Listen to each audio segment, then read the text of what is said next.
අද කතා කරන්න යන්නේ නිපාත වලින් ගානිපාතය. අපි ගානිපාතය යෙදෙන අවස්ථා දැකලා තියෙනවා. JLPT එක්සෑම් එකේ JFT එක්සෑම් වල පේපර්ස් වල ගානිපාතය යෙදෙනවා. ගානිපාතය ගැන හරි අවබෝධයක් තියෙන්න ඕන. අපි සාමාන්‍යයෙන් ගානිපාතයේ මුලදිම පළවෙනියටම කතා කරන කරුණ අකර්මක ක්‍රියා සහිත වාක්‍යයක කර්මපදය අගට තමයි මේ ගානිපාතය යොදන්නේ. අකර්ම ක්‍රියාව කියන්නේ කර්තෘපදයක් රහිත හෝ ශක්තියක් කාලයක් චලනයක් යන අවශ්‍යතාවලින් එකක් හෝ අඩු නම් එවැනි ක්‍රියාවක් තමයි අකර්මක කිය. ඒවයි අගට තමයි ඒ කියන්නේ අකර්ම ක්‍රියාවල කර්මපදයකට තමයි ගානිපාතය යොදන්නේ. අපි උදාහරණයක් ගමුකෝ. ජනේලය වැහිනවා. ජනේලය මදුගා ජනේලය ඇරෙනවා ඉබේ වෙන ක්‍රියාවක්නේ. අකර්ම ක්‍රියාවක්. කර්තෘ කෙනෙක් රහිතයි. අකිමස්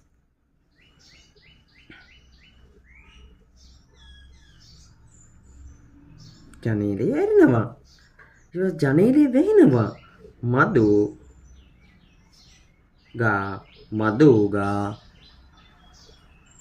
මදුගා වැහෙනවා.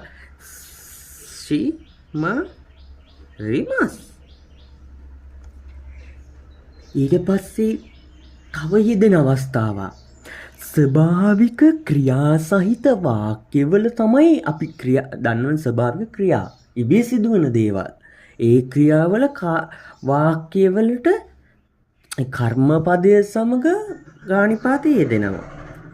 දැන් මෙතන කර්මපදය ජනේලය. දැන් මේකේ වැස්ස අමෙක් දැන් වහිනවා පුරිමස් අමෙග වැස්ස. අමෙ කියන්නේ වැස්ස. දැන් kanjiයෙන් ලිව්වොත් අමෙ ගානිපාතය පුරිමස්.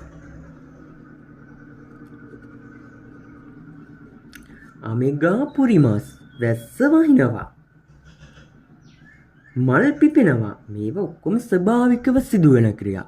ඒවයි කර්මපදය වෙන්නේ මල පිපෙනවා. ඒකට ගානිපාතය යොදනවා අපි.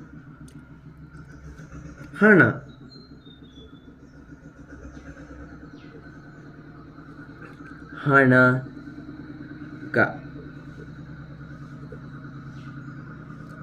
පිපෙනවා කියන්නේ කොහොමද?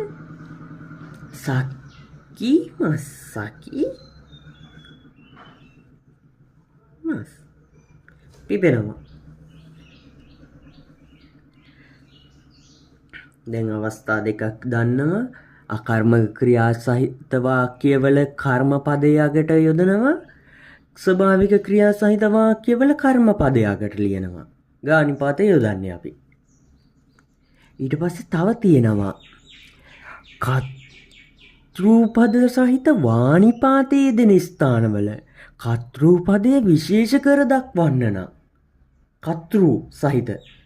එහෙනම් අපිට පුළුවන් ඒකේ වානිපාතය වෙනුවට ගානිපාතය යොදන්න. උදාහරණයක් ගමු. මල ලස්සනයි.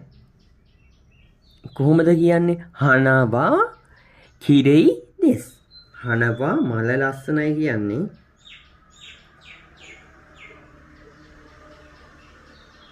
හනවා වානිපාතනේ. කිරෙයි දෙස්. හනවා කිරෙයි දෙස්. හැබැයි අපිට මේක පුළුවන් සකුර මල ලස්සනයි කියන්න. සකුර මල ලස්සනයි. සකුර මල ලස්සනයි කියලා කියනකොට කොහොමද කියන්නේ? සකුර නෝ හන. අන්න එතෙන්දී අපි මොකද්ද ඒ කියන්නේ උක්ත කරන ඒ කියන්නේ පෙන්වන්නේ සකුර මල්ම තමයි සකුර මල.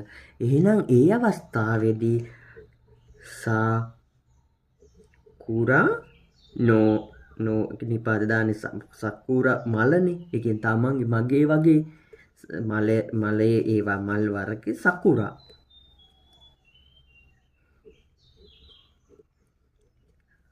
හනගා කිරෙයිලෙස්.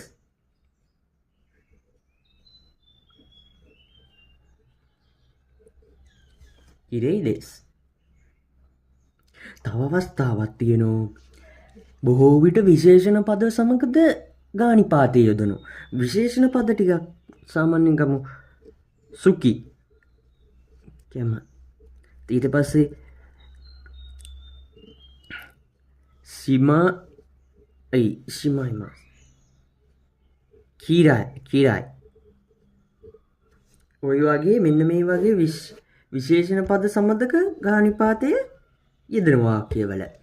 තවද සංකීර්ණ වාක්‍යයක් ගත්තම ඒ කියන්නේ කර්තෘපද කීපයක් සහිත අවස්ථාවලදී සංකීර්ණ වාක්‍යයක කර්තෘපද කීපයක් සහිත අවස්ථාවලදී අවසාන ක්‍රියාව කරන කර්තෘපදයට හැර අනික් කර්තෘපද අවධාරණය කිරීමට ගානිපාතය යොදන්නේ. අනික් කර්තෘපද